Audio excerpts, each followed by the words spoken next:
pour devenir sociologue, je pense qu'il faut combiner des qualités qui sont assez rarement réunies en une seule personne, pour des raisons diverses, mais notamment sous l'effet de la sélection scolaire. On va séparer assez rapidement des esprits qu'on va juger littéraires et des esprits qu'on va juger scientifiques, des personnes qu'on considère concrètes et d'autres qu'on va considérer comme ayant un esprit abstrait. Et en fait, on s'aperçoit que ces qualités doivent être souvent réunies pour faire un bon sociologue. Alors parmi ces qualités, ben, il y a des qualités qui sont finalement assez proches des qualités qui font le bon philosophe. Je pense qu'il faut avoir quand même une fibre théorique importante. Il faut savoir construire des objets, se poser des questions, construire des modèles explicatifs de la réalité. Et si souvent ça suppose en fait une culture théorique assez importante, épistémologique aussi, mais ça ne s'arrête pas là. Le sociologue, à la différence du philosophe, va devoir procéder à des actes beaucoup plus techniques, pratiques, concrets. Ça va de l'élaboration d'un questionnaire au traitement de données statistiques, à la transcription d'entretiens, autant de petites choses qui sont techniques, qui demandent la rigueur méthodologique, la rigueur pratique, mais qui sont éloignées finalement de cette fibre théorique. Et puis, il y a encore d'autres séries de qualités, je pense notamment à des qualités relationnelles. La sociologie nous ouvre sur le monde autant que sur les livres, c'est-à-dire qu'il faut avoir cette culture théorique et méthodologique que je viens d'évoquer, mais il faut aussi avoir des compétences relationnelles pour prendre des contacts dans la réalité sociale, avoir de bons informateurs, être accepté par un groupe lorsqu'on veut faire une enquête, savoir faire un bon entretien.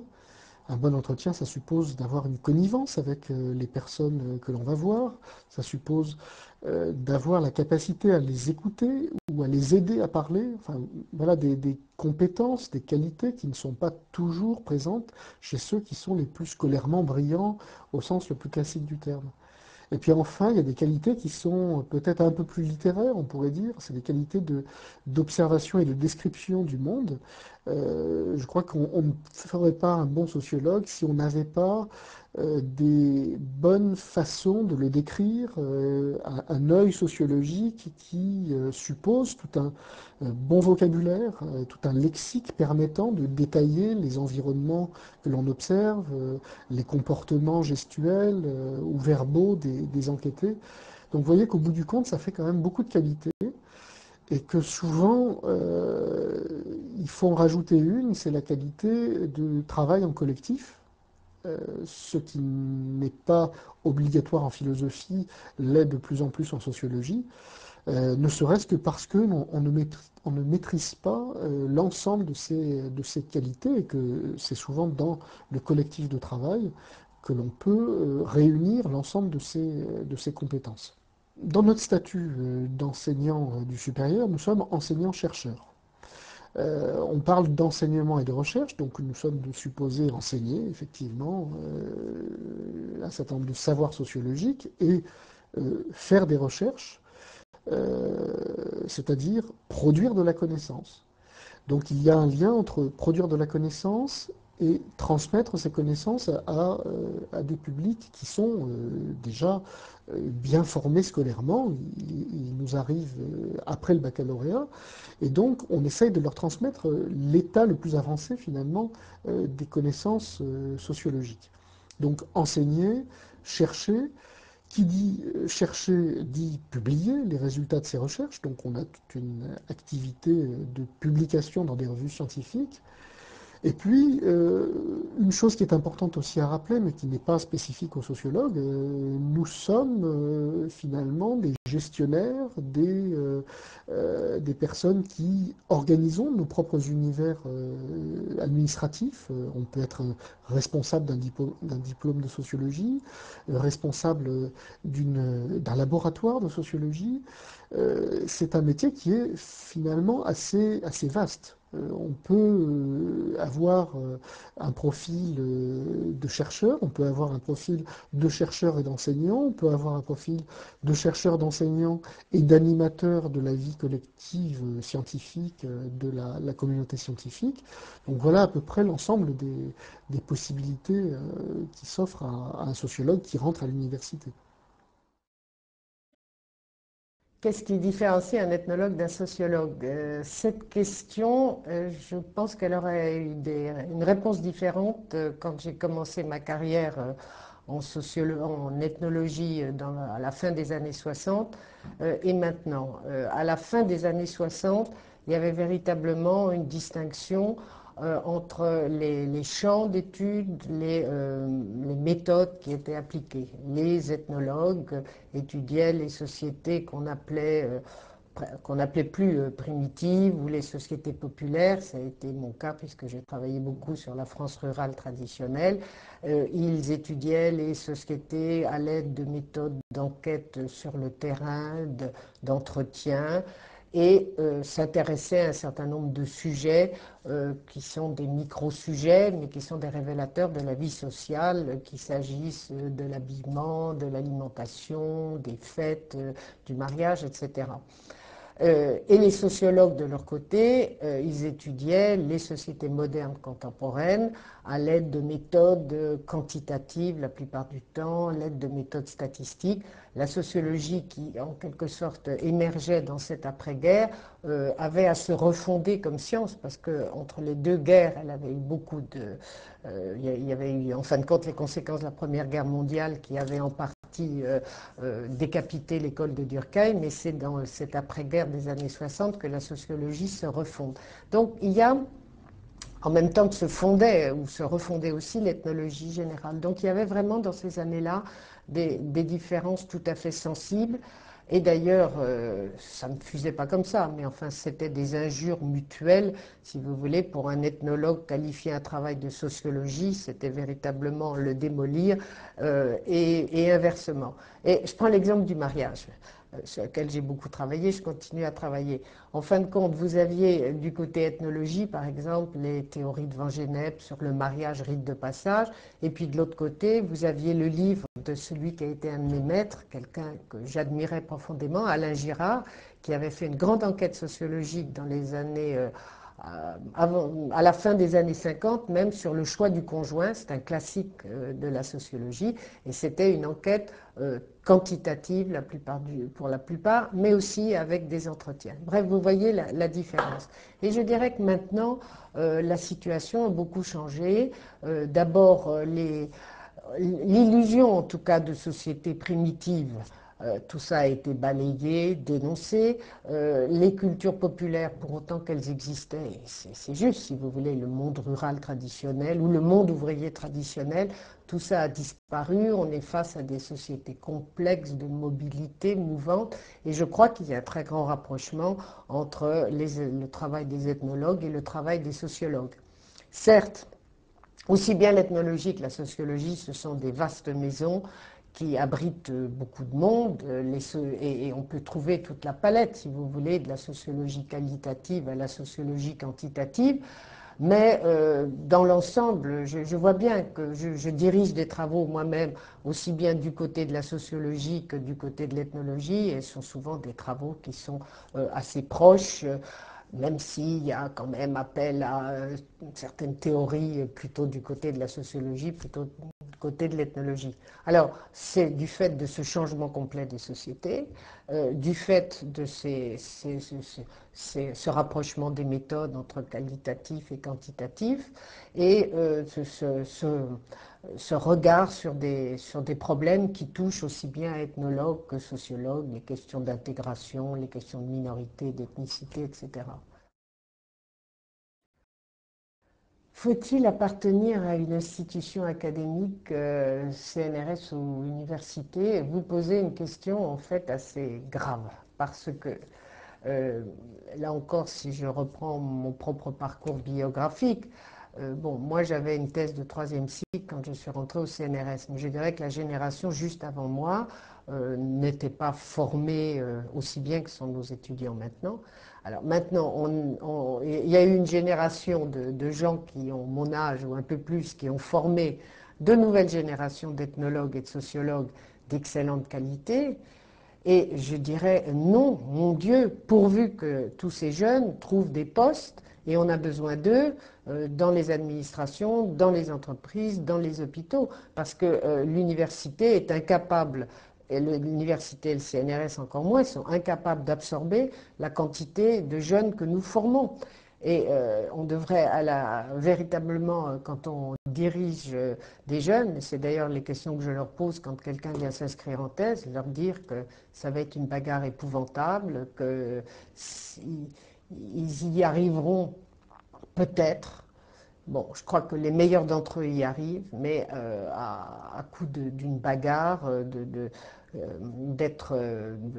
manger et bouffer de la vache enragée pendant un long moment, courir après les contrats et je dois dire que c'est assez décourageant quand on est soi-même en poste, puis quand on commence à être vieillissant, se dire c'est vrai qu'on devrait laisser sa place aux jeunes. Mais de toute façon, même si moi je pars ou quand je partirai à la retraite, bon, il n'y aura pas 120 personnes qui seront embauchées derrière moi. Or, on sait que pour un poste à l'université, on a 120 candidatures. Pour vous donner un exemple, la réunion du comité de spécialistes a lieu demain sur un poste fléché sociologie de la culture. On a eu 200 dossiers. Et sur les 200, il y en a peut-être véritablement au moins 25 qui sont des gens qui pourraient rentrer dans le profil du poste.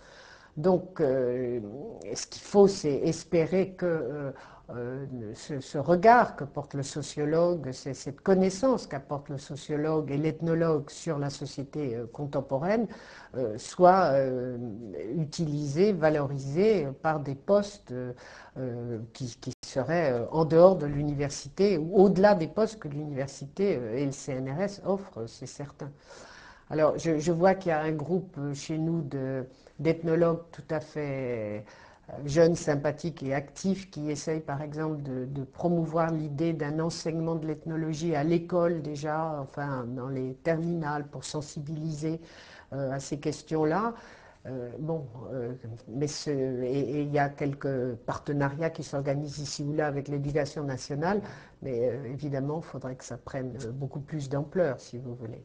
Parce que, après tout, l'apprentissage ou la connaissance qu'on peut avoir de la société par ce regard, elle est utile, elle est indispensable partout, on le sait. Je ne fabrique pas des doctorants à l'appel, comme le font certains enseignants, d'ailleurs peut-être pas nécessairement en sociologie ou ethnologie, mais plutôt dans d'autres disciplines. Et dans l'ensemble, quand j'y pense, j'ai deux doctorantes qui sont rentrées au CNRS. Il y en a une qui est enseignante à Besançon. Il y en a un autre qui a été recruté ici en ethnologue en STAPS, vous savez, en éducation physique. Et il y en a un autre qui avait un poste à l'Université catholique d'Angers. Ça lui a permis de stabiliser son poste, etc. Il y en a deux ou trois qui sont quand même en rate, si vous voulez, et qui restent en contact avec moi régulièrement pour essayer de voir ce qu'il est possible de faire. Je pense à une excellente étudiante qui s'appelle Michèle Bossan, qui illustre exactement le cas dont on vient de traiter récemment avec le grand mouvement de la recherche et de la fuite des cerveaux, entre guillemets. Bon, elle est la parfaite illustration. Elle a fait une thèse absolument remarquable sur les questions de mémoire et d'oubli d'identité des pieds noirs installés en France. Elle s'est servie de l'étude d'un pèlerinage qui a lieu à Nîmes autour d'une vierge qui a été ramenée d'Oran. Et en étudiant ce pèlerinage, en fait, elle met en avant les problèmes de mémoire, d'histoire de vie, de tous ces gens qui, en étant en Algérie, n'avaient pas pu se créer vraiment une identité algérienne, qui arrivent en France, qui sont particulièrement critiqués, etc., etc. Et donc, elle fait une thèse excellente qui est publié dans les 8 mois dans la collection de Nicole Lapierre chez Stock, donc une thèse excellente publiée, et son livre dont j'oublie le titre, je crois que c'est quelque chose comme Pieds noirs, la mémoire des pieds noirs. Donc tout de suite la place au rang des chercheurs spécialistes de l'Algérie, des migrations, etc. Bon.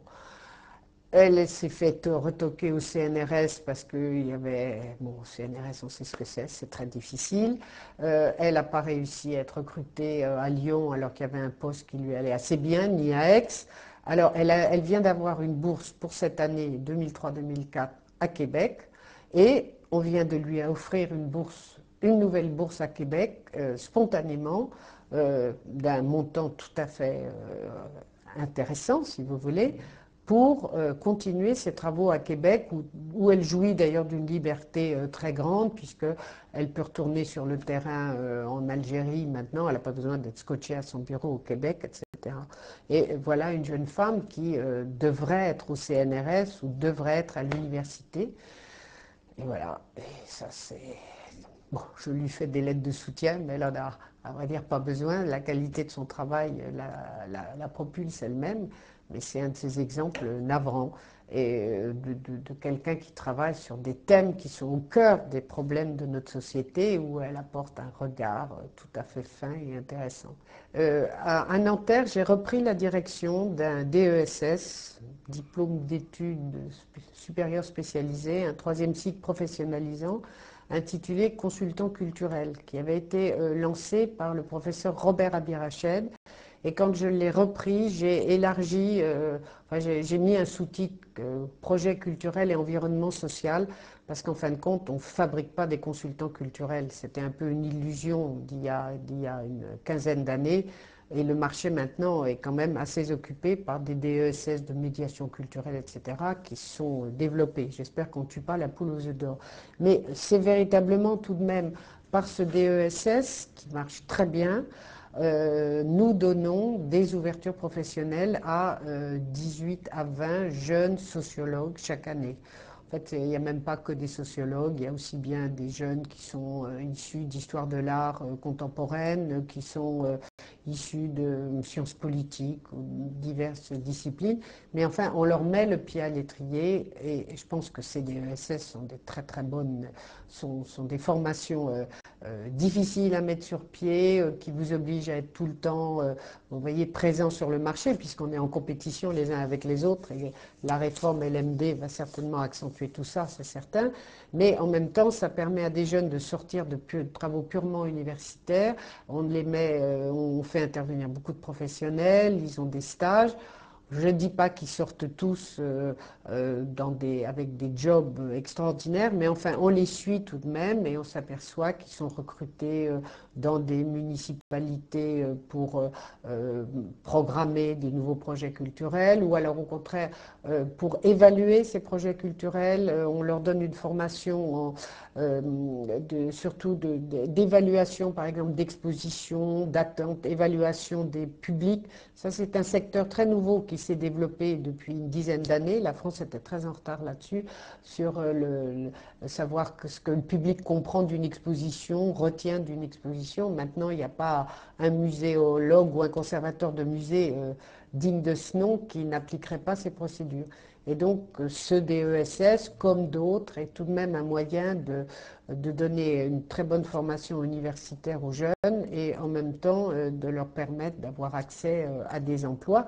La place de l'ethnologue ou du sociologue aussi peut être dans les musées, c'est certain, mais là encore, des concours, il y a des concours pour rentrer dans un musée qui sont organisés par l'Institut national du patrimoine, et ce concours est absolument pas fait, notamment pour les ethnologues, puisque on peut dire qu'il n'y a pas un ethnologue de la France, en tout cas qui a été recruté par le biais de ce concours, ce qui est quand même un paradoxe assez grave, ce qui fait qu'il y a quand même beaucoup d'effervescence autour des musées, des écomusées, des musées de société, etc., qui ont besoin de jeunes pour venir, et le concours qui leur permettrait d'y entrer est en fait un véritable barrage qui est dominé par l'histoire de l'art. Donc la discipline ethnologique est très très mal traitée là-dedans. Le cursus universitaire a commencé par quelque chose qui n'est pas vraiment universitaire, qui est une école de commerce, dans laquelle j'ai eu l'occasion de rencontrer un sociologue qui s'appelle Jacques Bourdin, qui est un sociologue marseillais, qui m'a donné le goût du travail d'enquête. Et c'est vrai que c'était au tout début, fin des années 80, en fait, on a conduit un grand travail d'enquête sur Marseille, sur la question de la prévention du sida dans les quartiers nord de la ville de Marseille. Et c'est vrai que c'est ce qui m'a donné l'envie de me réorienter, d'interrompre ces études de commerce qui effectivement étaient assez peu intéressantes, donnaient assez peu d'ouverture sur le monde et étaient assez enfermantes d'un point de vue théorique. En fait, on était toujours abattu sur des questions pratiques. Et c'est vrai que j'avais envie de voir autre chose. Donc c'est lui qui m'a conseillé, ouvert les portes de l'université d'Aix-en-Provence dans un premier temps. Sur la question du doctorat, en fait, c'est venu assez tardivement. C'est-à-dire qu'en fait, j'ai toujours financé mes études dès la première année en travaillant à côté. Et c'est vrai que j'ai eu l'occasion de travailler à partir du tout début des années 90 dans un observatoire qui s'appelle l'Observatoire de l'intégration, donc qui était un des sites pilotes de la politique nationale d'intégration. Donc la figure de proue à l'époque était le secrétaire d'État Kofi Annan. Et c'est vrai qu'à partir de cette époque-là, en fait, j'ai eu envie de valider un petit peu un certain nombre de travaux que j'avais conduits, travaux d'enquête, travaux d'études. Et donc, en parallèle, j'ai continué mon cursus universitaire, pas immédiatement en sociologie, mais d'abord en sciences politiques. Donc, j'ai fait un DEA de sciences politiques. Et ensuite, j'ai voulu valider tout ce travail-là par un travail de thèse. Et c'est vrai que mon sujet de thèse tourne autour de la question de l'insertion des jeunes, qui sont souvent perçus dans la société française comme un problème. Et c'est vrai que mon souci étant un petit peu de déconstruire cette image d'une jeunesse qui n'est perçue que comme un problème, mais de montrer aussi tous les problèmes publics que la jeunesse soulève et qui permettent aussi d'interpeller notre société. Sur le financement de mes études, en fait, j'ai toujours fait mon cursus universitaire en tant que professionnel. Donc j'ai toujours eu à la fois une activité professionnelle qui m'a permis de financer mes études. Et en l'occurrence, actuellement, je travaille dans un institut qui s'appelle l'ISCRA, l'Institut social et coopératif de recherche appliquée, que nous avons constitué avec des collègues et amis en 1996. Et donc nous conduisons des travaux d'enquête, d'études, répondant aux appels d'offres de recherche du ministère, c'est-à-dire à la fois l'AMIR, le PUCA, donc les différentes institutions de recherche des ministères. On travaille aussi pour la communauté européenne. Et donc on finance comme ça à la fois nos travaux de recherche, c'est-à-dire que tout le travail qu'on peut faire d'études, y compris parfois de formation, nous permet de financer nos travaux de recherche. C'est-à-dire que à la fois c'est une passion et puis qui est rendue possible par tout ce travail d'enquête et d'études. Sur le projet professionnel, en fait, j'en ai pas véritablement. Je crois que j'ai en tout cas un projet de recherche, alors que j'ai démarré il y a une dizaine d'années, que je poursuis. Euh, Dès lors que j'aurai obtenu la thèse, la question va se poser de savoir est-ce que je vais demander ma qualification à la CNU, sachant que j'ai un certain nombre de publications déjà à mon actif, mais ce n'est pas forcément la voie que je vais choisir. C'est-à-dire que je crois que j'ai beaucoup d'intérêt pour le travail d'enquête, pour le travail de confrontation aussi aux problématiques publiques, hein. Je crois que c'est peut-être ma sensibilité aussi politique, hein, qui fait que je pense que la sociologie doit en permanence interpeller la société. Et c'est vrai que l'université parfois peut être un petit peu enfermante, c'est-à-dire qu'à la fois dans ses fonctions d'enseignement et de recherche, on se rend compte que la part d'enseignement est parfois se fait au détriment du travail d'administration et de l'université, et que le travail de recherche au sein de l'université même est parfois inexistant. Donc ça, c'est quand même un vrai problème. Et c'est vrai que le choix que l'on a fait avec mes collègues de l'ISCRA, parce qu'on est, bon, effectivement, on est entre deux, on est à la fois enseignant, vacataire, contractuel, parfois titulaire à l'université.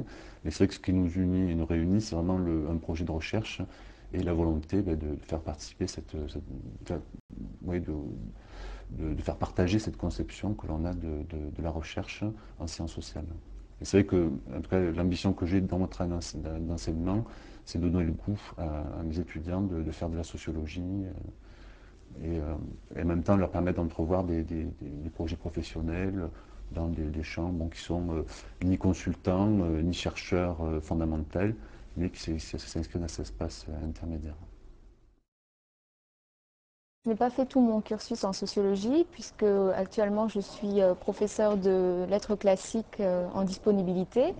J'ai d'abord fait Hippocagne-Cagne, puis je me suis dirigée vers des études de lettres classiques en licence, maîtrise. J'ai passé la Greg et le CAPES. Je n'ai pas eu la Greg, mais j'ai eu le CAPES. À ce moment-là, j'ai décidé de reporter d'1 an le stage pratique du CAPES, qui est obligatoire pour être professeur certifié.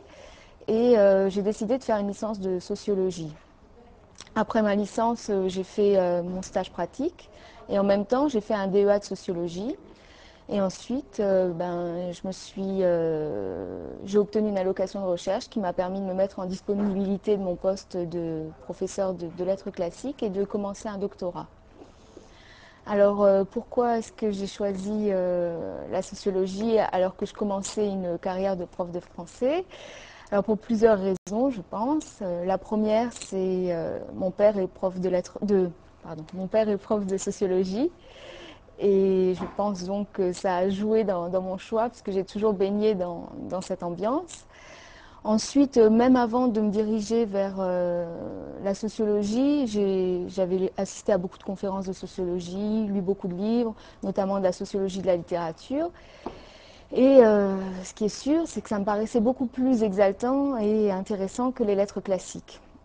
Et en fait, si je veux être tout à fait honnête, je me suis vraiment beaucoup ennuyée pendant mes études de lettres classiques et je pense que j'avais envie de me faire plaisir avant d'entamer ma carrière professionnelle en faisant de la sociologie. Et dernière raison, c'est que je pense aussi avoir eu un petit peu peur en commençant à enseigner, de devoir le faire pendant 40 ans. Et je me suis dit que je risquais de ne pas être une bonne prof de français pendant 40 ans. Et donc j'ai voulu un petit peu peut-être me ménager une porte de sortie. J'ai eu la chance d'obtenir une allocation de recherche à la fin de mon DEA. Donc c'est une bourse qui finance ma thèse pendant 3 ans. Cette bourse m'a permis de pouvoir me mettre en disponibilité par rapport à mon poste de prof de français, parce que sinon ça aurait été difficile de faire la thèse tout en enseignant. Bon, il se pose un problème pour l'année qui va venir, parce que j'entame ma 4e année de thèse. Et donc là, j'ai postulé sur des postes d'ATER, donc d'attaché temporaire d'enseignement et de recherche, dans différentes universités. Et j'espère obtenir un poste, ce qui me permettrait de continuer sereinement, de finir sereinement ma thèse. Sinon, je donne aussi quelques cours en tant que chargée de cours à l'université, et ce qui me permet aussi d'avoir une certaine expérience en matière d'enseignement. Au départ, j'attendais du titre de docteur en sociologie l'obtention d'un poste de maître de conférence en sociologie à la faculté. Et c'est toujours quand même ce que j'attends, je pense, principalement. Mais c'est vrai que depuis que j'ai commencé ma thèse, d'autres perspectives se sont présentées à moi, notamment sous l'impulsion des programmes de recherche-action. Et à un moment, je me suis dit que je pourrais aussi m'installer à mon compte comme sociologue. Mais je trouve quand même que c'est une entreprise un peu risquée et surtout difficilement compatible avec une vie de famille, une vie privée. Et dans la mesure du possible, je n'aimerais pas que ma vie professionnelle entame ma vie privée, quoi. J'aimerais quand même que ma vie privée reste primordiale et une vie de famille aussi. Donc pour l'instant, je ne sais pas trop. Je me dis qu'il faut que je finisse ma thèse et qu'ensuite je verrai ce qui me plaît le plus et ce qui est le plus à ma portée aussi, parce que obtenir un poste de maître de conférence, ce n'est pas non plus une entreprise super facile et la concurrence est rude. Alors à l'heure actuelle, je dois dire que je ne me considère pas vraiment comme une sociologue à part entière, même loin de là. Et c'est vrai que lors dans des réunions, parfois, on me présente comme sociologue et je ne peux pas m'empêcher d'avoir un mouvement de surprise et puis de corriger en disant que je suis doctorante en sociologie.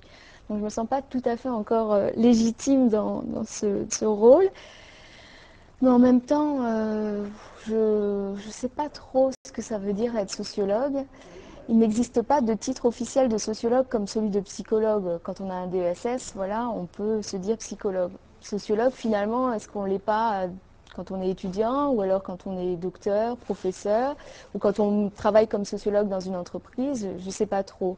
Ou alors peut-être simplement, on est sociologue dès lors qu'on mobilise les outils de la sociologie pour faire une recherche ou un travail quelconque. Donc pour l'instant, on va dire que je me considère comme sociologue de fait quand je fais un diagnostic, une évaluation, un peu quand je suis dans les programmes de recherche-action, mais que dans l'absolu, je me considère plutôt comme une apprentie sociologue, quelqu'un qui est en train de faire une thèse de sociologie.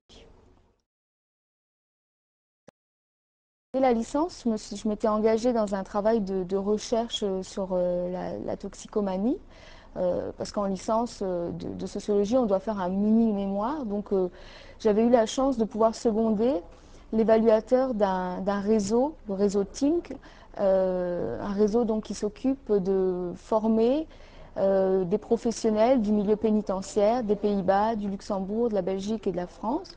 Donc j'avais secondé l'évaluateur dans son travail. Et en fait, le travail du réseau m'a beaucoup intéressée et beaucoup impressionnée. Et donc j'avais décidé aussi d'en étudier le fonctionnement dans le cadre de mon mémoire de DEA. Et ça m'a paru après tout naturel de continuer dans l'étude de la toxicomanie en prison pour ma thèse. Mais simplement, j'ai élargi cette étude à d'autres dispositifs qui prennent en charge la toxicomanie en prison. Voilà, donc finalement ma thèse concerne aujourd'hui l'innovation et le travail ordinaire dans la prise en charge de la toxicomanie en milieu carcéral. Donc c'était déjà entamé depuis la licence, quoi. Le début de ma thèse, je me suis engagée dans un certain nombre de programmes de recherche-action. J'ai fait quelques diagnostics préalables à la mise en place de contrats locaux de sécurité. Et comme je l'ai déjà dit, je suis évaluatrice pour le réseau TINC, ainsi que pour un projet européen, un projet Equal. Donc je dirais que, mis à part les diagnostics CLS, mes deux grandes autres activités de recherche-action touchent de près ou de loin à mon sujet de thèse. Alors le réseau TINC, c'est évident puisqu'il s'agit d'un des dispositifs que j'étudie dans le cadre de ma thèse. Grâce à ce réseau, j'ai aussi eu mes entrées en prison, parce que c'est pas facile d'entrer en prison. J'ai pu rencontrer beaucoup de professionnels du monde pénitentiaire. Donc là, vraiment, pour l'alliance est parfaite. Concernant le projet Equal, donc c'est un projet européen qui a pour objectif de lutter contre les exclusions.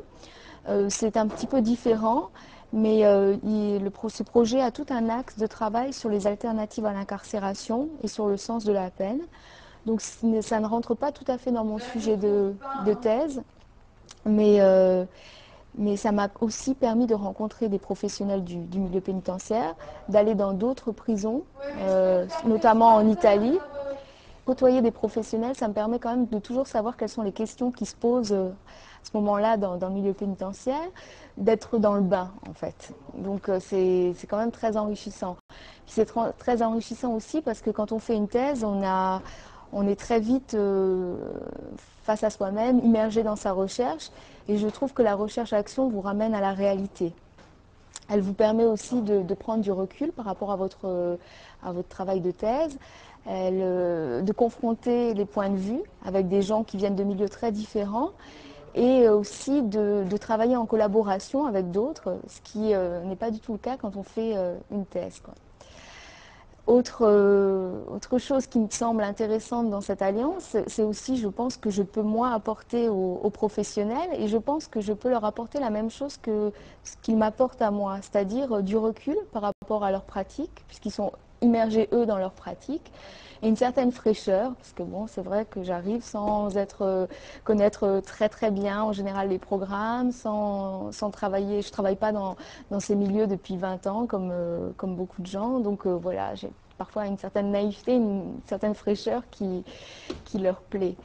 Et enfin, bon, dernier point pour les bénéfices de la recherche-action, et c'est qu'en fait c'est très gratifiant parce qu'on monte des projets, on voit très vite des résultats concrets, et donc on voit les choses avancer, on rencontre plein de gens très différents, de pays différents, de milieux différents, on se déplace, donc c'est très vivant en fait. En 1979, on m'a demandé de réactualiser les connaissances démographiques et sociologiques que l'on avait sur les Minguettes. Les Minguettes, c'est donc un des plus grands ensembles de l'agglomération lyonnaise, qui est très connu, connaissait une crise importante qui se marquait par l'accroissement très rapide des logements vacants.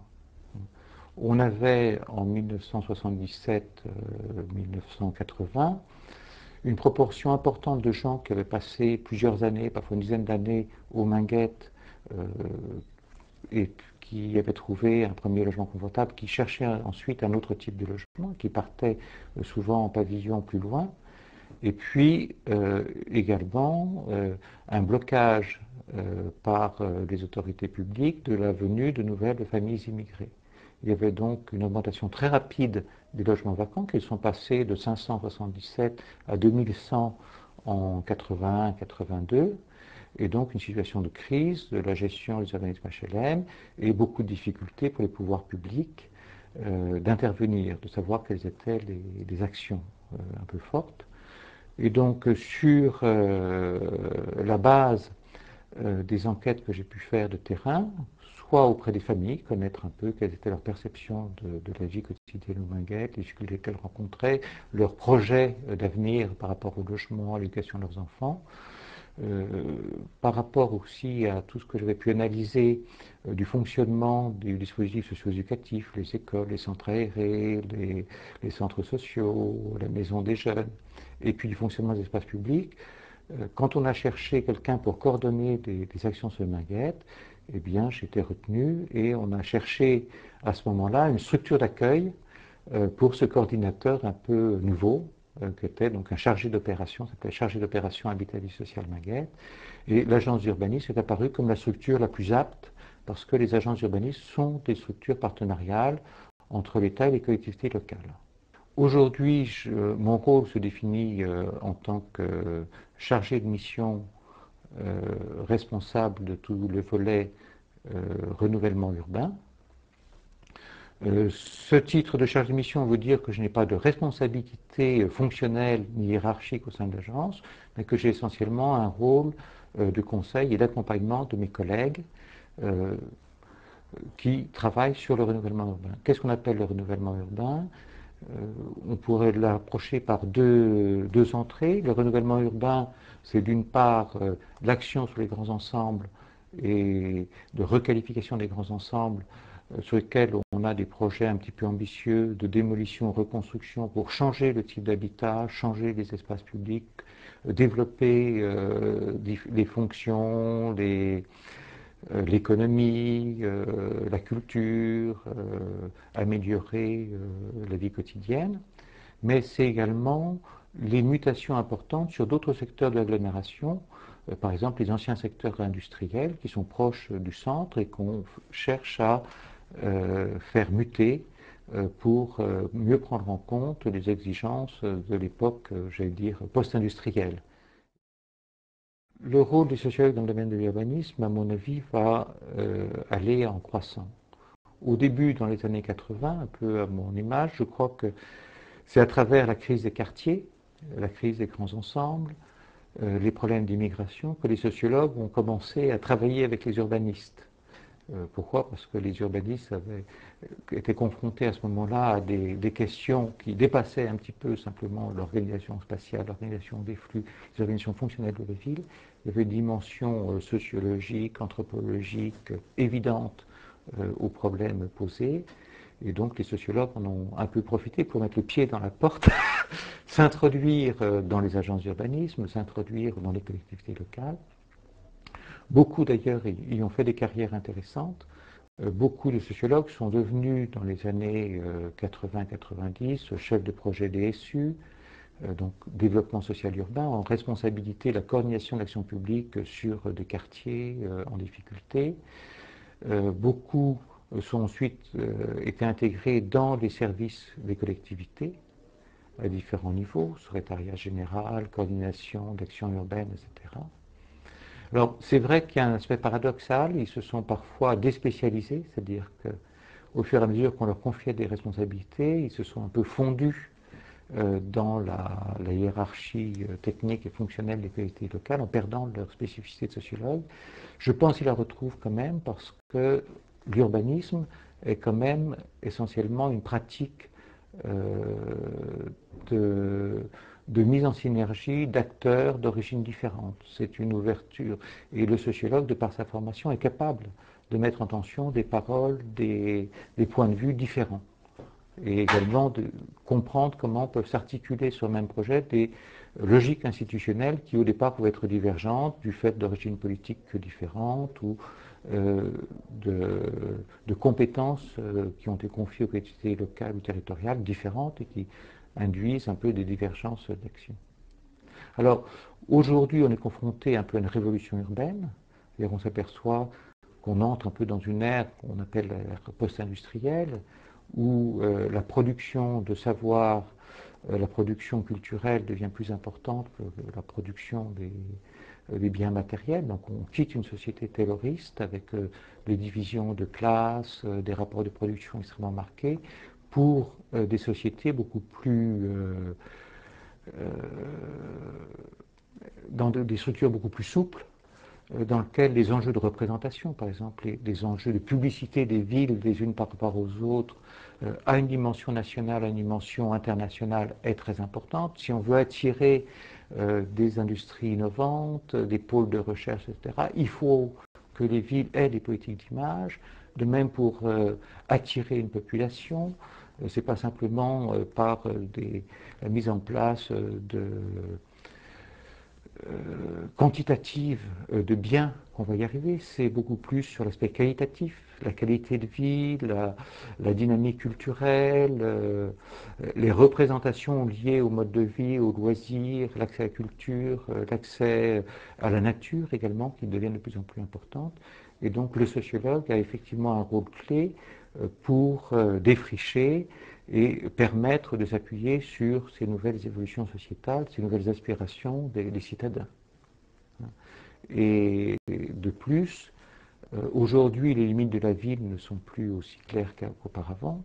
On sait que le territoire rural français, qui est très important, c'est dans les faits urbanisé, que une part importante des territoires ruraux ont été investis par les citadins dans une logique de périurbanisation. Ça implique aussi une transformation importante des modes de vie, à confronter avec les bouleversements, par exemple, des systèmes matrimoniaux, des systèmes d'alliance, les familles recomposées, etc., les multiples localisations qui peuvent s'en déduire. Et le sociologue peut permettre, soit à travers des analyses statistiques, soit à travers des approches plus qualitatives, de rendre compte de cette évolution des transformations des modes de vie qui constituent la ville en réalité. La ville n'est pas un objet à côté de la société, la ville est aussi quelque part la société en marche. Mes relations avec l'université et la recherche ont été un peu constantes. D'une part parce que la première structure dans laquelle j'ai travaillé, le groupe de sociologie urbaine, avait un peu les deux fonctions. Il y avait une fonction étude et une fonction recherche. Ce qui fait qu'à travers des commandes qui étaient souvent des commandes publiques du ministère de l'aménagement, de la Caisse des dépôts et consignations, de la direction d'action foncière urbaine, qui est après devenue la DAU, mais qui était la DAFU, le groupe de sociologie urbaine avait et un travail d'expertise d'études classiques et un travail de recherche. Et donc, l'équipe du groupe de sociologie urbaine était en contact constant avec des chercheurs universitaires, avec différentes équipes Et au groupe de sociologie urbaine, entre autres, André Chazalette portait plus particulièrement, avait plus particulièrement à cœur toute une réflexion sur l'immigration, l'intégration des populations immigrées, les modes de vie immigrés, l'accès au logement. Alors c'est quelque chose qui a été constant chez elle, elle était pendant une dizaine d'années déléguée régionale du FAS après, et c'est aussi un des thèmes qui m'a permis d'entrer dans la problématique des grands ensembles, à travers une attention particulière aux conditions d'intégration des populations immigrées, et puis après au phénomène de deuxième génération. Je veux dire que les Minguettes de 81 et 83, ça a été complètement l'explosion du phénomène de deuxième génération, la marche des beurs, la lutte contre la double peine, etc. Alors ça a été aussi l'occasion d'un travail très, très proche avec des structures de recherche universitaires de Lyon 2, et entre autres autour d'Isaac Joseph, de Jean Métral. Par exemple, au Minguettes, quand j'étais chargé d'opération au Minguettes, il y avait aussi une opération expérimentale de l'Ariège, de formation de travailleurs sociaux ici du milieu, on appelait, je crois, le DEFA 300, qui se passait sur le quartier Armstrong, où j'avais mon local opérationnel. Et donc, il y avait un dialogue constant avec l'équipe de l'Ariège, avec Isaac, avec Alain Bateguet, sur les enjeux de développement liés à la formation de travailleurs sociaux issus du milieu. Et donc, par exemple, il y a eu un rapport sur l'affaire Armstrong qui a rendu compte un peu de cette structure de formation expérimentale sur les quartiers des Minguettes en 82-83. Avec Isaac, nous avions monté une structure de dialogue opérateur-chercheur qu'on appelait l'atelier culture urbaine, qui était financé par le ministère de l'Équipement au titre de réseau régional de recherche appliquée. Et donc on avait organisé des journées autour des réseaux dans la ville, de ce qu'on appelait un peu la maîtrise d'ouvrage social, c'est-à-dire les premières équipes intégrées travaillant sur la reprise des grands ensembles, et puis également on avait fait une journée sur l'entrepreneur ethnique, c'est-à-dire quelles étaient les potentialités des différentes immigrations à créer du développement économique. Cette association Atelier Cultures Urbaines, avec le départ d'Isaac Joseph à Nanterre, a un peu végété, mais le dialogue s'est maintenu, et avec Lyon 2 et l'appui du doyen Jacques Boniel et l'appui sur plusieurs professeurs, entre autres Abdel Hamouche, nous avons monté de nouveau un séminaire partagé chercheurs opérationnels sur le thème de espace local et démocratie. Et donc là, on a fait aussi des publications, on publie un peu les actes du colloque. L'intérêt de ce séminaire commun, c'est qu'on a aussi bien des prises de parole de chercheurs que des témoignages d'opérateurs, que ce soit des chefs de projet du développement social urbain, donc des agents des collectivités, des agents de développement thématique chargés de la culture, de la prévention de la délinquance ou de l'action sociale sur le terrain, des responsables des collectivités et beaucoup d'agents des organismes HLM. Et donc chacun donne son point de vue de façon très concrète. On essaye de faire que les témoignages d'opérateurs répondent aux exposés des chercheurs, que les chercheurs aident les opérateurs à aller plus loin dans leur questionnement. Et donc il y a toute une dynamique non hiérarchisée. On essaye de traiter une parole égale sur ce thème-là. L'agence intervient traditionnellement en amont des projets urbains, c'est-à-dire avant la décision. Elle a une fonction de lieu de débat, lieu de rencontre entre les intervenants de la ville, et elle doit préparer la décision des élus, disons des différentes collectivités parties prenantes des projets.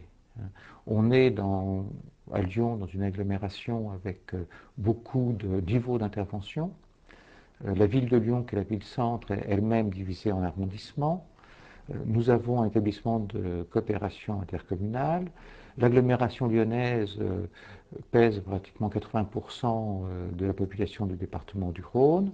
Et donc, dans des grands projets d'aménagement concernant la métropole lyonnaise, on voit bien que la région, le département, les communes, les arrondissements de la ville-centre sont concernés.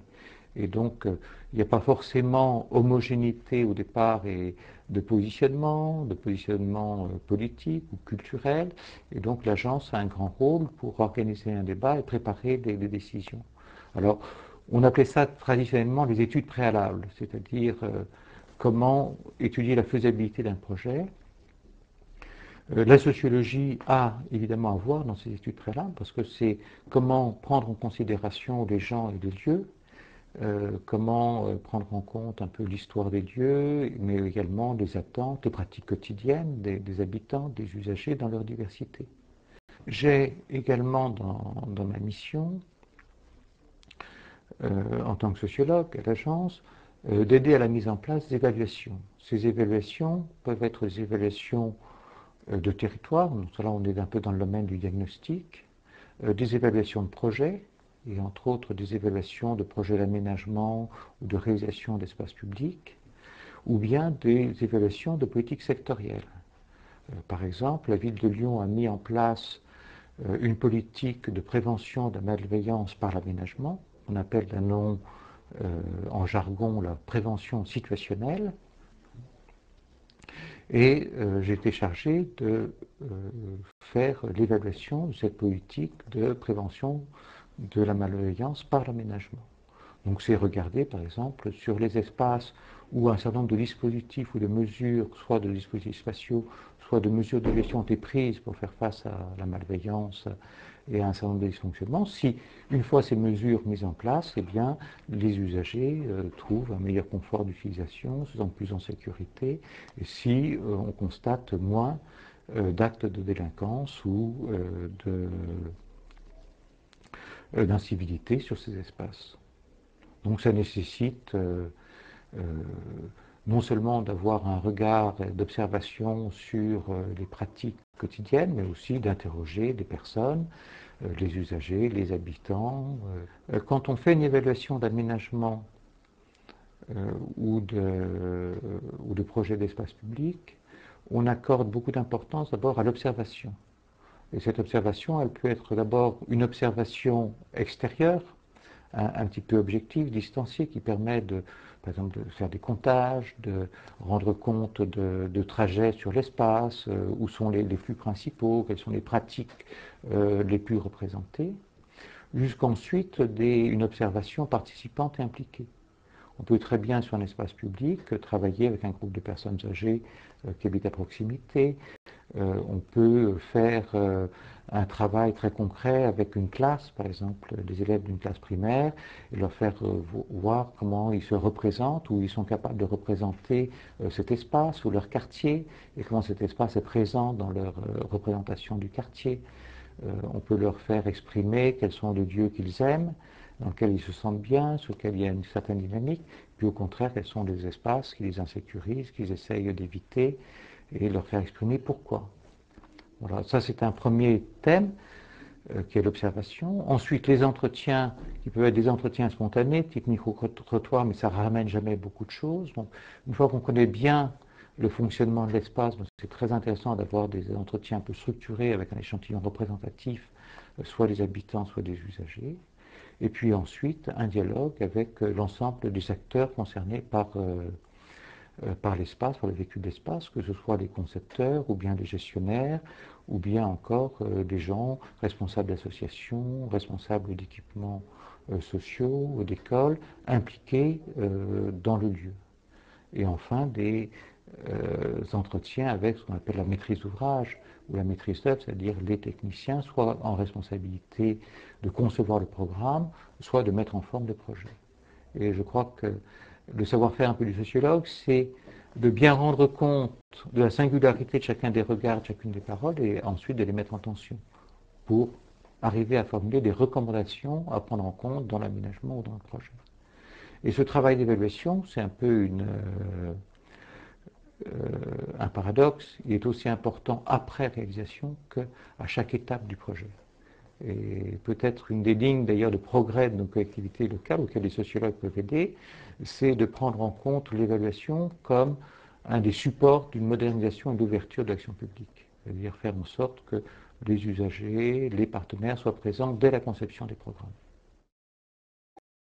Électricité de France, c'est une entreprise qui, dès sa création, a utilisé les sciences sociales.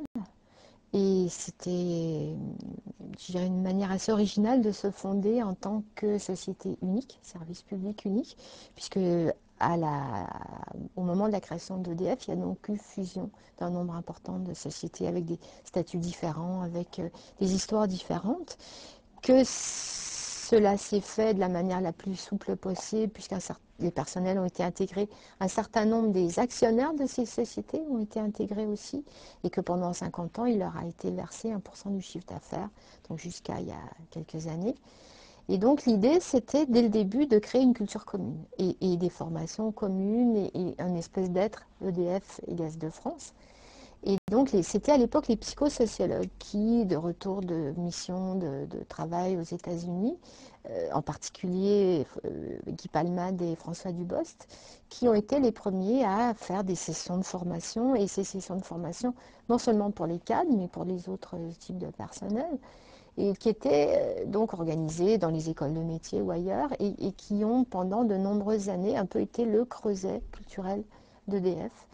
Et donc, c'est d'eux que ça vient. Et ils ont aussi réalisé des études. En particulier, il y a eu des contestations dans le cas de construction de barrages, puisque dans les débuts de l'EDF, c'était essentiellement une entreprise hydraulique.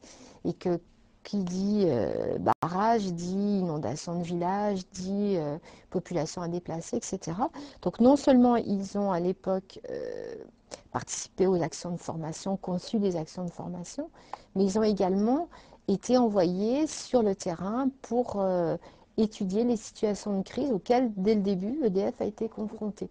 Donc c'était un usage des sciences sociales qui ne s'est jamais démenti.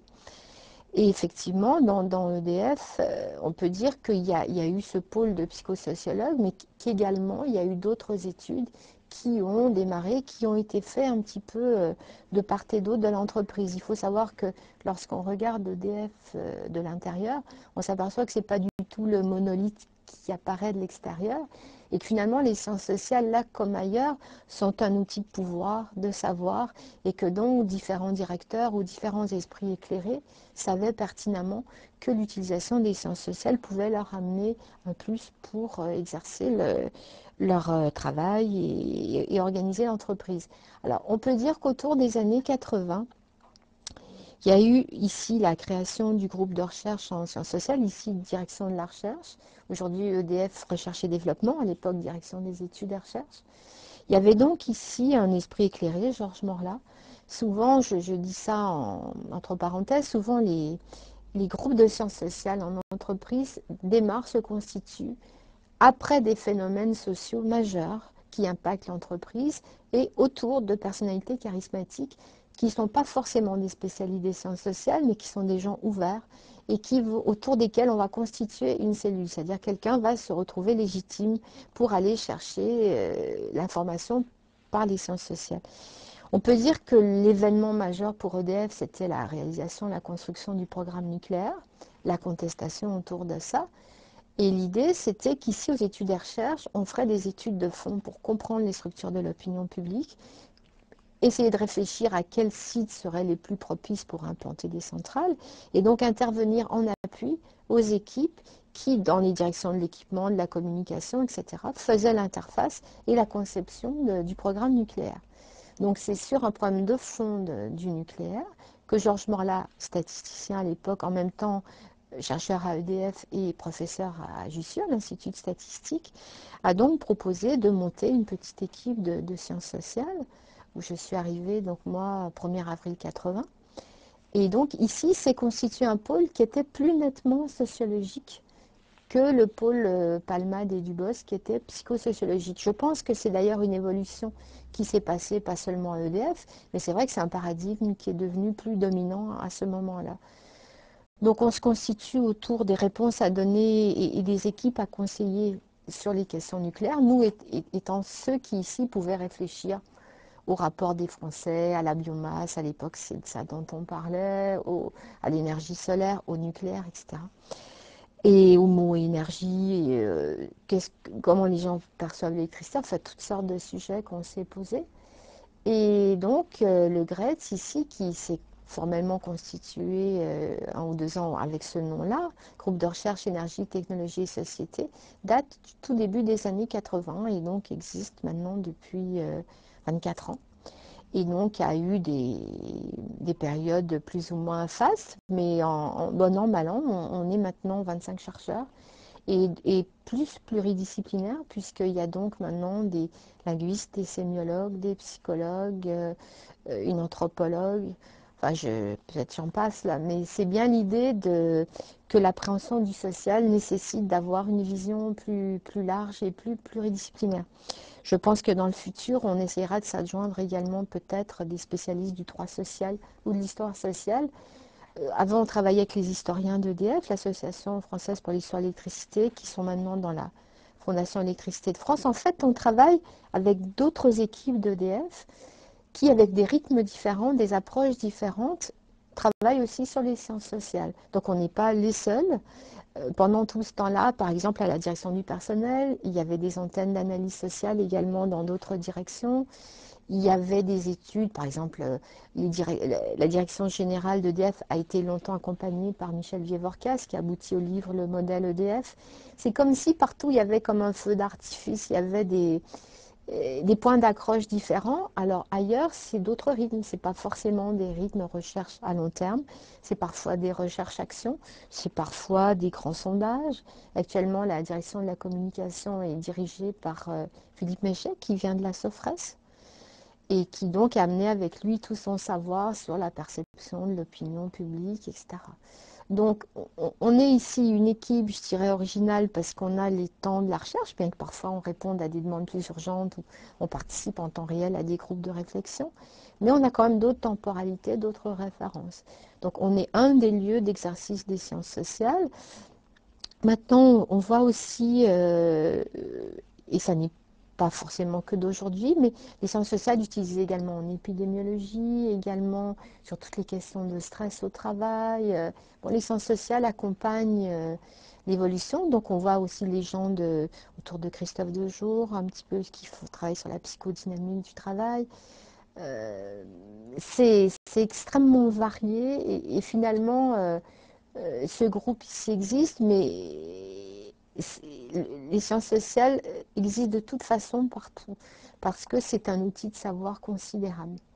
Alors maintenant, il faut savoir que effectivement, il y a d'autres gens qui utilisent peut-être pas forcément les mêmes réseaux, les mêmes collaborateurs que nous.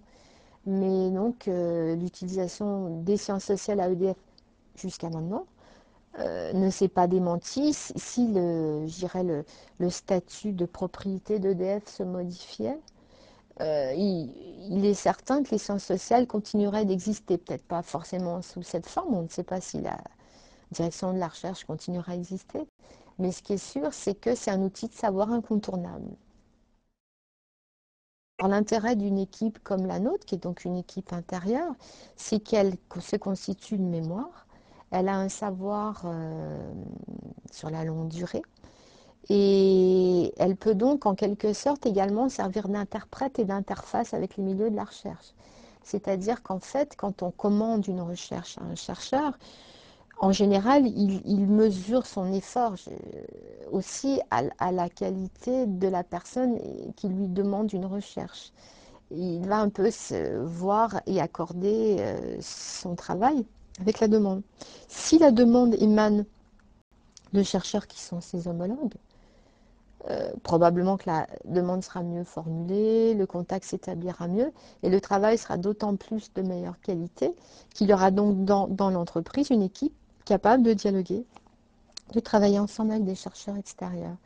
Alors, de tout temps, EDF a mené les deux types de travaux, c'est-à-dire réalisation intérieure d'enquête par des sociologues, alors par exemple, je pense aux travaux de Martha Hormoz à la direction du personnel sur la montée ouvrière.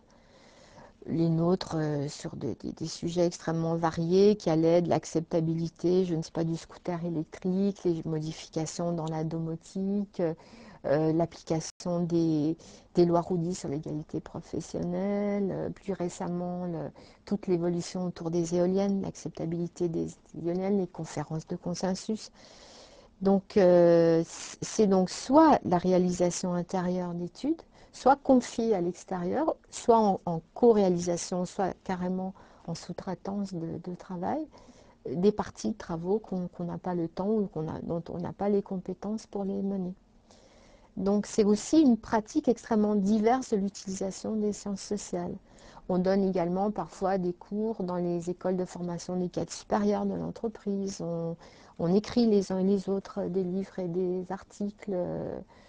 Donc il n'y a pas non plus là de profil type de mode d'intervention. Il y en a qui travaillent sur les sites internet, qui utilisent les grands outils de comptage des mots et d'analyse textuelle. Il y en a qui sont carrément des qualitativistes à tout crin. Là aussi, la méthodologie n'est pas du tout fixée. Chaque fois qu'on commence une étude, on se pose la question comme tout chercheur d'ailleurs, mais de la bonne méthodologie et du type de démarche appropriée à l'objet d'étude donné.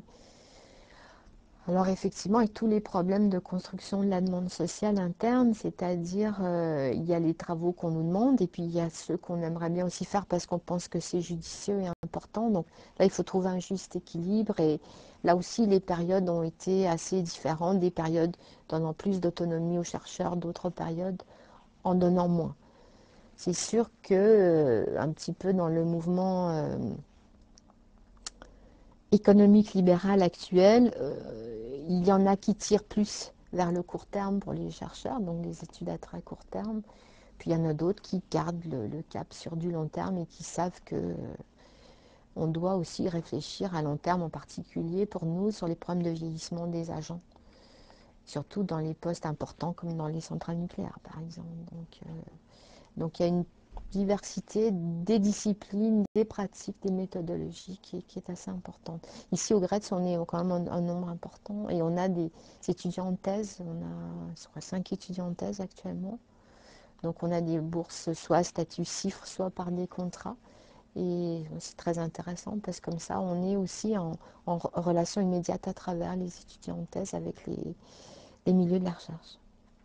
Ici, on cherche beaucoup à développer notre partenariat avec les universitaires, avec le CNRS, parce qu'on pense que c'est des gens qui ont le temps de réaliser une recherche fondamentale, ce qu'on n'a pas, qui ont le temps de éventuellement forger des concepts, aller plus loin, mener les études plus loin. Donc nous, on a beaucoup cherché à développer nos relations. On a par exemple actuellement beaucoup de relations avec le laboratoire Travail et Mobilité de Nanterre, où il y a eu des études réalisées sur les modifications que les professions subissent du fait du changement de l'organisation dans les temps. On a chez eux un étudiant en thèse qui travaille chez nous sur les nouvelles technologies de l'information et la qualification. On a de multiples, et pas qu'avec ce laboratoire-là. Donc il y a des laboratoires, il y a parfois des relations avec un chercheur, il y a parfois des relations qui se construisent avec un laboratoire entier. Ici, les sémiologues, les linguistes ont travaillé avec les gens de Jussieu, qui travaillent sur la linguistique, Béatrice Frankel, etc. Parfois on publie, on écrit ensemble. Bon, des fois ça se passe bien, des fois ça se passe moins bien, tout dépend de la qualité du travail, tout dépend aussi de... Alors là, pour le coup, comment je dirais ça, les temporalités sont encore différentes. Donc il faut arriver à articuler les temporalités, à pouvoir... Mais bon, moi je pense que c'est très intéressant parce que les milieux de la recherche en France sont extrêmement, je dirais, riches en compétences extrêmement variées. Et en particulier maintenant qu'EDF se pense comme un groupe international, il y a des compétences à aller chercher dans les programmes de recherche internationaux du CNRS ou les réseaux internationaux de chercheurs dont font partie les chercheurs français qui sont inestimables pour nous parce que quand on a une filiale à l'étranger, pour en comprendre l'histoire sociale, la composition, l'histoire du milieu de l'énergie, on ne peut pas faire. Et tout ce savoir-là existe et donc on passe par le CNRS et les universitaires, il y a des prix qui défient toute concurrence. Alors, et aussi avec une garantie de déontologie et de sérieux. Alors, ce qui ne veut pas dire qu'on ne travaille pas avec des consultants, il y a aussi des consultants maintenant. Parfois, on retrouve chez un consultant des universitaires qui travaillent aussi comme consultants parce qu'ils ont de multiples statuts. On s'aperçoit qu'il y a des chercheurs d'entreprise qui donnent des cours, puis il y a des universitaires qui sont consultants. Il y en a qui travaillent à travers leur laboratoire universitaire, d'autres à travers des bureaux de consultants. Donc effectivement, dépendant je dirais les couleurs des différentes directions, les couleurs organisationnelles, il y en a qui travaillent plus avec des grands consultants anglo-saxons, les bureaux qui réfléchissent à la finance internationale. Il y en a qui travaillent plus avec l'universitaire. Et je dirais que l'EDF a su préserver jusqu'à maintenant une pluralité dans ses façons de travailler qui fait qu'on va chercher la meilleure information là où elle est. Mais je pense que l'avenir actuellement pour nous, c'est de développer des contacts avec les chercheurs universitaires des pays où on est implanté. Donc un peu au-delà des chercheurs d'ici, et ça en association avec les gens de l'international. Alors, on a ici, dans les 5 thésards, il y a donc un étudiant camerounais, un étudiant colombien et un étudiant espagnol. Donc là, c'est un peu aussi l'idée qu'il faut qu'on se diversifie et qu'on aille un peu écouter ce que disent les autres et que des gens de ces pays-là sont probablement les personnes adéquates aussi pour arriver à connaître le monde un petit peu. Fin des années 80, il y a eu donc un appel d'offres de la Banque mondiale pour réaliser une étude d'environnement en Inde. Et il s'agissait donc d'une région où il y avait des industries productrices d'électricité à base du charbon qui se développaient. Et il y avait une forte contestation de la population contre le développement plus important de ces usines. Chaque fois, les gens étaient déplacés, on rasait les villages, etc. Donc EDF répond à cet appel d'offres et il y avait un volet sciences sociales important.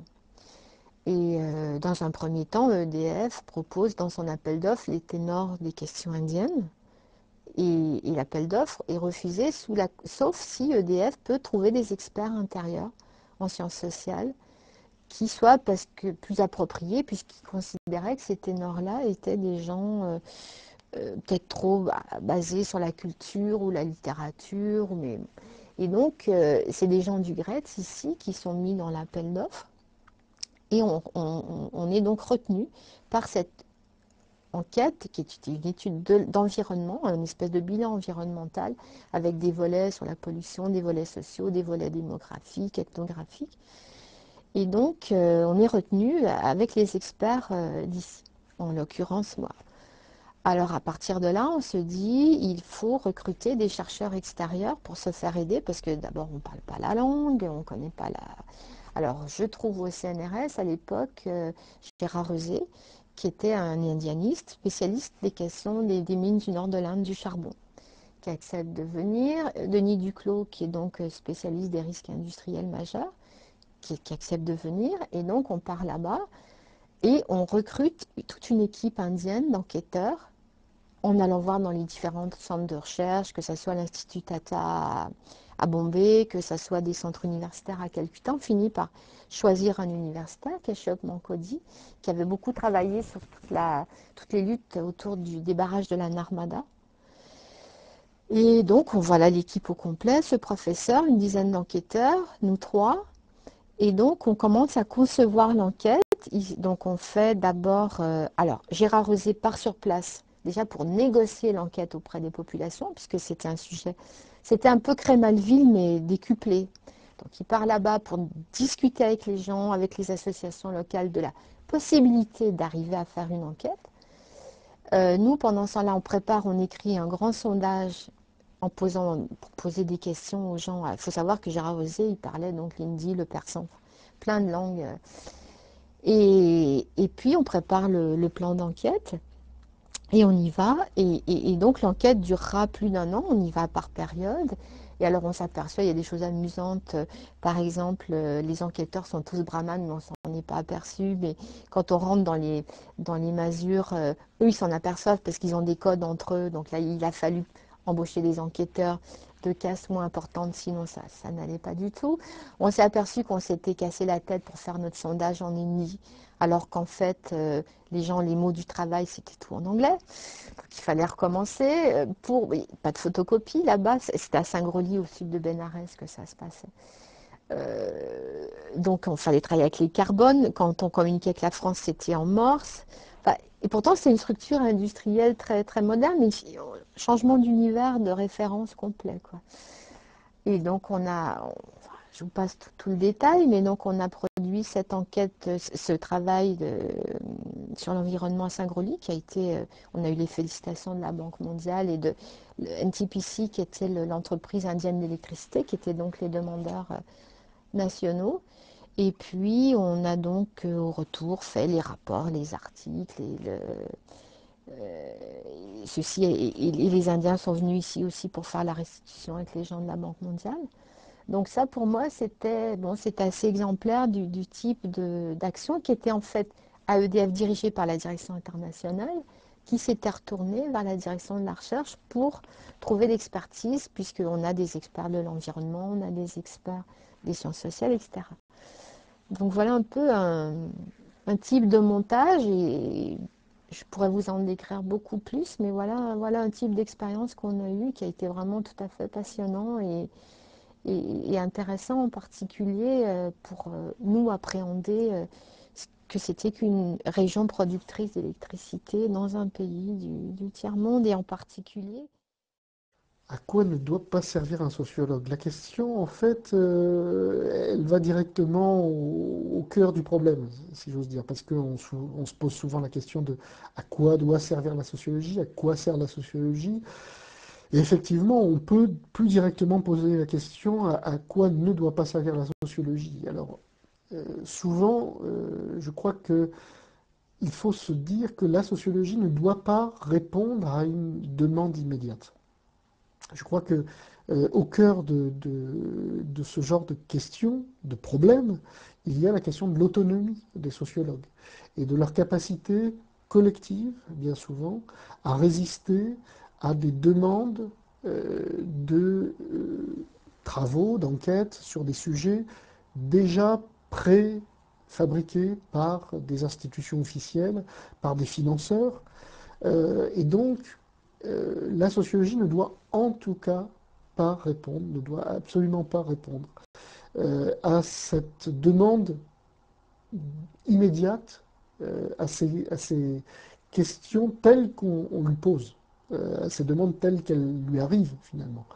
Le sociologue doit avoir la capacité à retraduire les questions qui lui sont posées, à retraduire les problèmes sociaux de son temps, à résister à certaines demandes pour expliquer que ce sont peut-être d'autres problèmes qui se cachent derrière les problèmes apparents qu'on lui présente ou qu'on lui propose. Donc finalement, le sociologue doit absolument être dans une position de doute et de résistance critique par rapport à toutes les demandes qu'on peut lui faire. Et effectivement, il y a beaucoup de demandes sociales, des demandes politiques, des demandes culturelles, des demandes religieuses parfois, beaucoup de problématiques, beaucoup de personnes dans le monde social qui prétendent aussi connaître le monde social, savoir comment il fonctionne. Et le sociologue doit rappeler qu'on ne s'improvise pas spécialiste du monde social.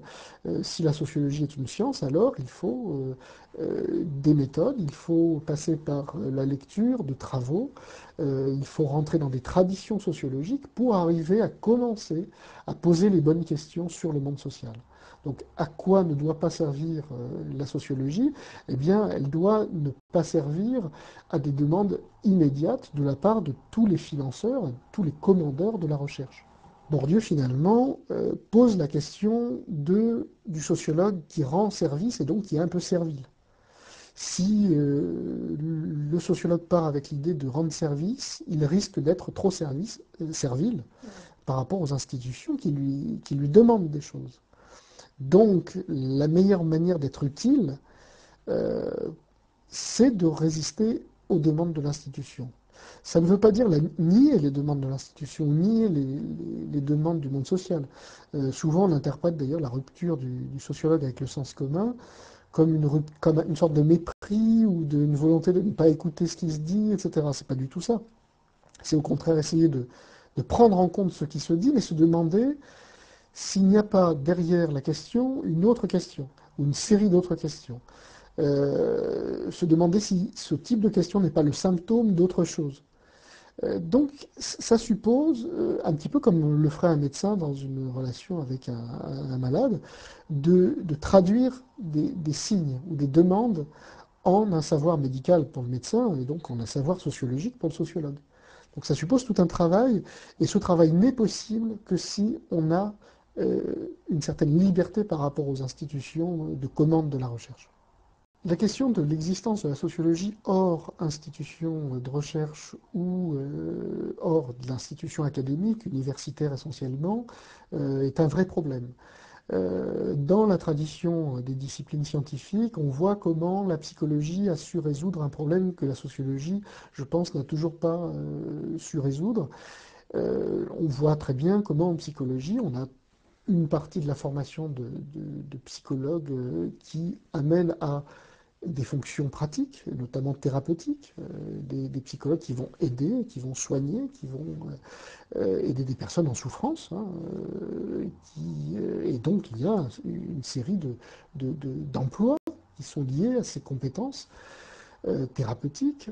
Et puis, par ailleurs, il y a de la psychologie scientifique qui a comme seul objectif d'essayer de comprendre le fonctionnement du cerveau, du psychisme, etc., etc., dans toutes les variations de la psychologie. Si on regarde en sociologie ce qui se passe, ben, on se rend compte que la sociologie est essentiellement pratiquée dans les institutions académiques universitaires et dans les organismes de recherche, et que la question de l'exercice du métier hors de ces lieux-là pose le problème, qui est le problème de l'autonomie de ces chercheurs hors institution et de leur rattachement à la communauté scientifique qui vit dans les univers académiques. C'est-à-dire que si il n'y a de sociologie que dans la perspective d'une production de savoir, l'idée d'éclairer une situation, de mieux comprendre les choses, alors si un sociologue d'entreprise est payé par la direction de l'entreprise, ce qui est le plus probable, dans quelle mesure il peut avoir l'autonomie de réflexion, d'enquête, que lui garantirait beaucoup plus l'institution universitaire ou un organisme de recherche. Ça n'est pas impossible, mais en tout cas, c'est une question qui est quand même assez délicate. C'est toujours la même question de l'autonomie.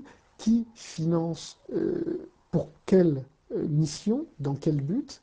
Et là, on voit que il y a un problème de production de savoir sociologique et des intérêts à produire du savoir sociologique. Sur cette question du savoir sociologique, on peut quand même remarquer que la sociologie est souvent critique des institutions.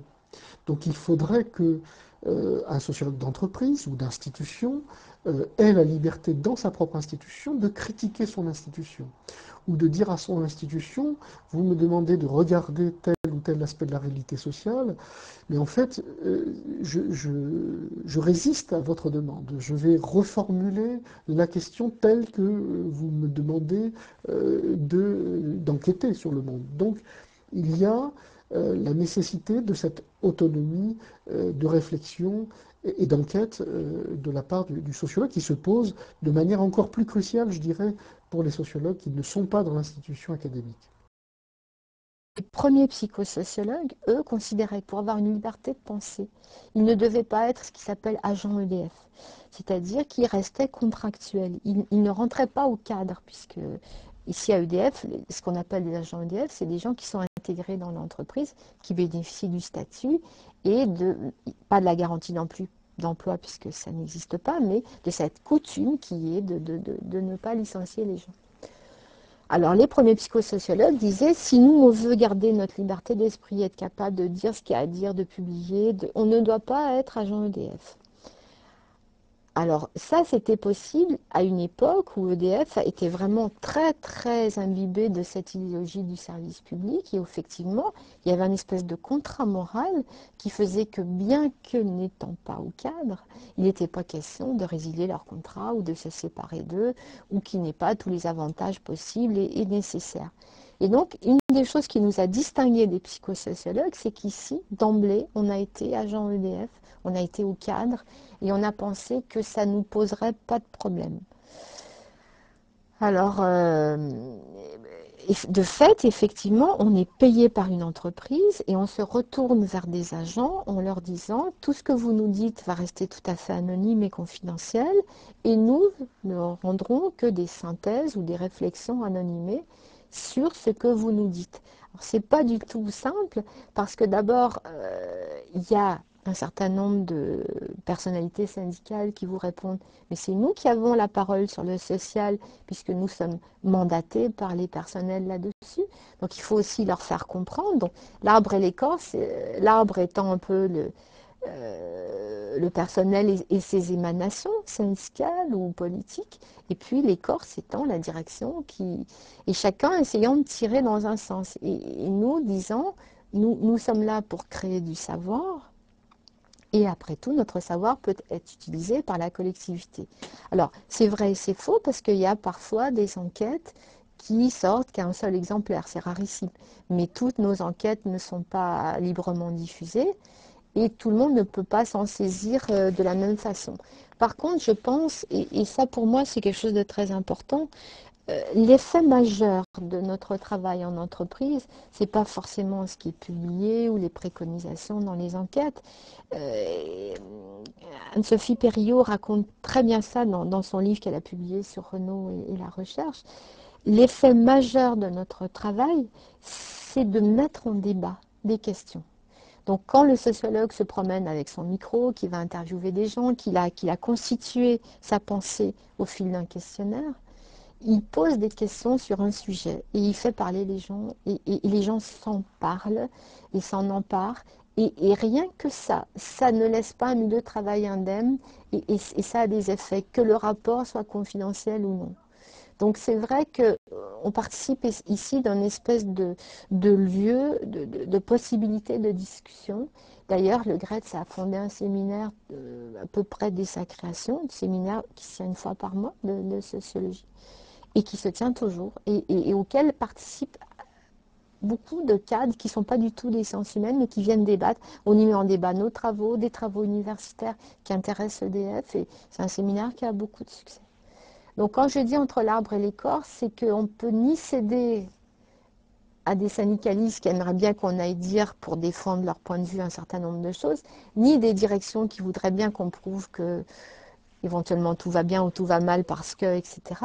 Mais d'arriver à garder une parole libre et effectivement à garder l'anonymat de la parole des personnes. En particulier, actuellement, on est en train de tester la méthodologie des ateliers d'écriture comme possibilité de recueil différentes de données, en particulier dans des situations particulièrement, je dirais, douloureuses ou stressantes. Il y a eu un suicide, il y a eu un accident de travail, etc. C'est pas évident. Semble-t-il que cette méthodologie-là, qui est plus prenante et qui s'apparente plus à la liberté d'écriture, bon, c'est difficile à mettre en œuvre. Mais ce que je dis entre l'arbre et l'écorce, c'est qu'en fait, on est pris dans un jeu de pouvoir entre une direction qui d'ailleurs souhaite implanter des politiques, par exemple les sociologues qui travaillent pour les directions du personnel, eux, ils sont là pour concevoir, je dirais, en quelque sorte, les décrets d'application des politiques décidées par les directions.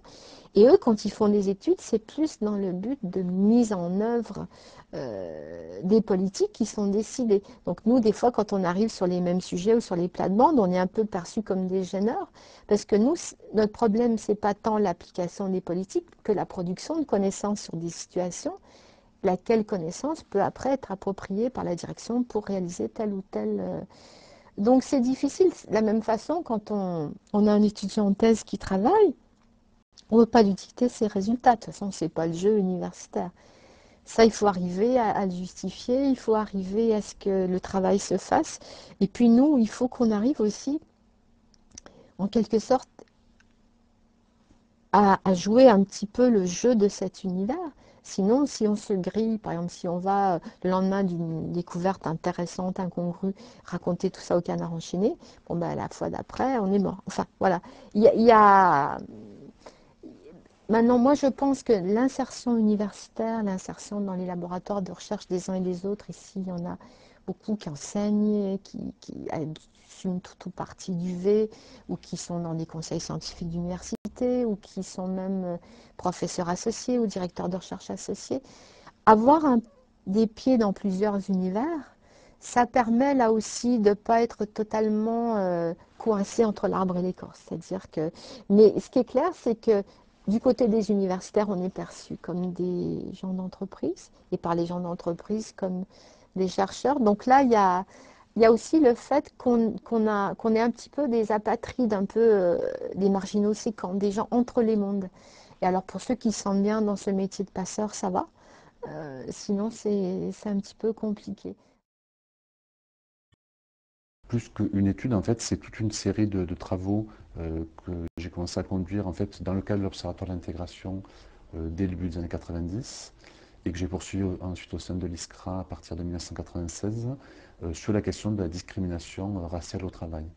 Et c'est vrai que les travaux que j'ai été amené à conduire ont participé, je pense assez largement, à l'émergence publique de cette problématique dans l'espace public, à un moment où peu de chercheurs s'y intéressaient, à un moment où le gouvernement et les pouvoirs publics voulaient un petit peu taire cette question.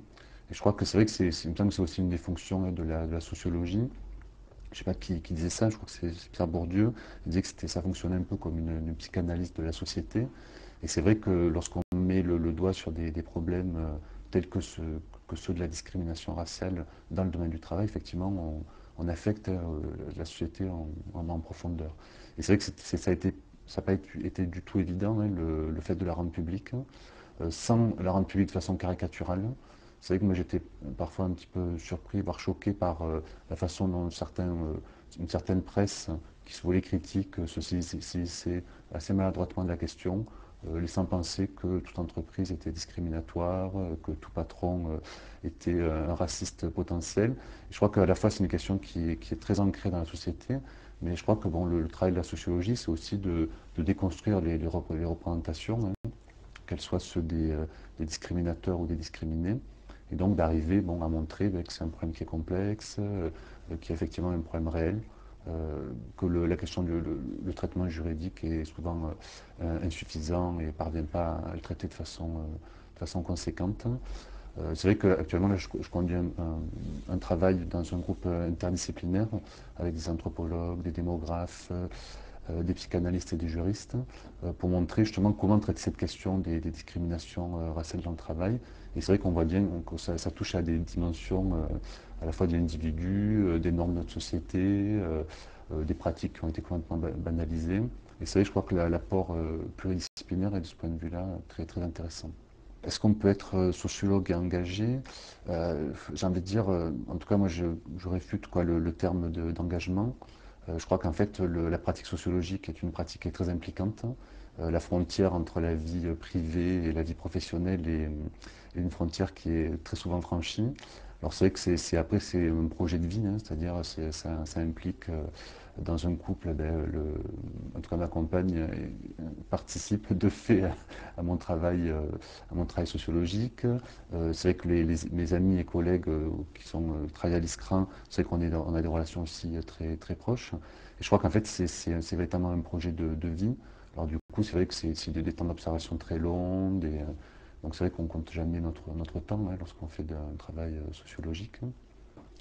Après, sur le terme d'engagement, je crois que le travail du sociologue, il a à la fois cette recherche de distanciation nécessaire par rapport aux faits, donc déconstruire déjà nos propres représentations, les représentations des acteurs qui sont impliqués, engagés dans des dispositifs publics.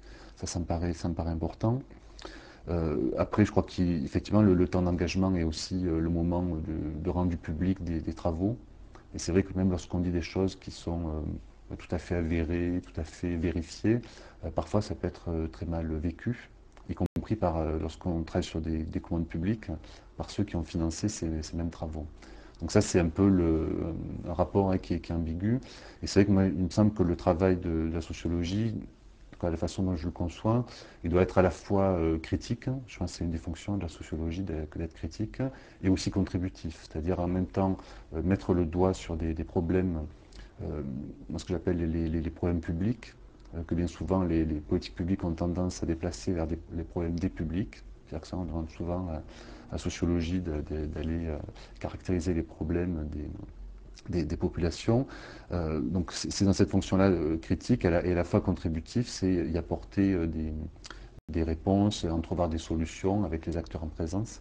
Donc ça, c'est l'autre dimension sur laquelle je crois qu'il faut aussi que la sociologie se penche. C'est-à-dire qu'elle ne peut pas se contenter d'être simplement critique. Sur la place qu'occupent les sciences sociales dans les métiers de consultant, on se rend compte souvent qu'elle est très, très relative. Je crois que ça se joue aussi dans un jeu avec les pouvoirs publics qui sont très souvent demandeurs dans des logiques, moi j'appelle logiques quantophréniques, c'est-à-dire ils ont besoin de données chiffrées, quantifiées. Ils ne prennent des décisions que lorsqu'ils disposent de ces données chiffrées et quantifiées. Et bien souvent, c'est vrai que la fonction un petit peu de déconstruction qu'opère la sociologie, c'est-à-dire déconstruction des indicateurs, déconstruction de la commande publique, est absente. Et là, je pense que c'est une double responsabilité, à la fois une responsabilité du champ des consultants qui est très peu formé aux sciences sociales, parfois pas du tout, les profils étant plutôt des profils de type gestionnaire, des personnes qui ont fait des études de sciences politiques ou encore des études de commerce, qui ont la prétention malgré tout à faire de la science sociale. Et d'un autre côté, la responsabilité de l'université, du champ universitaire, y compris du CNRS, qui effectivement est doté de cette fonction critique, qui a la légitimité institutionnelle, formelle pour le faire, et qui effectivement, dans une logique que je considère une logique de dénigrement, en fait refuse donc de soutenir, d'appuyer, y compris les doctorants qu'ils ont eux-mêmes formés, qui n'ont aucun débouché professionnel, et qui se retrouvent finalement dans un no man's land, ne pouvant pas accéder à cette fonction d'une sociologie savante, où la sociologie serait presque confinée à un art, sans logique derrière de professionnalisation. Et d'un autre côté, un champ de consultants qui est un espace vierge, en friche, et qui mériterait, à mon avis, d'être très largement investi par justement ces personnes qui sont formées et qui pourraient introduire cette logique critique dans cet espace intermédiaire, ni universitaire, ni consultant. Alors c'est un peu le choix qu'on a fait donc, dans l'institut dans lequel je travaille, où effectivement ça confère une autonomie. Donc le pied qu'on en a dans l'université nous confère cette autonomie, donc une légitimité qui nous est donnée par l'université. C'est une autonomie aussi d'un point de vue financier, parce que c'est vrai qu'une manière aussi de tenir la manière d'aborder les problèmes publics, c'est la logique financière. Hein. Et donc lorsqu'on veut faire taire tel ou tel consultant, c'est assez facile.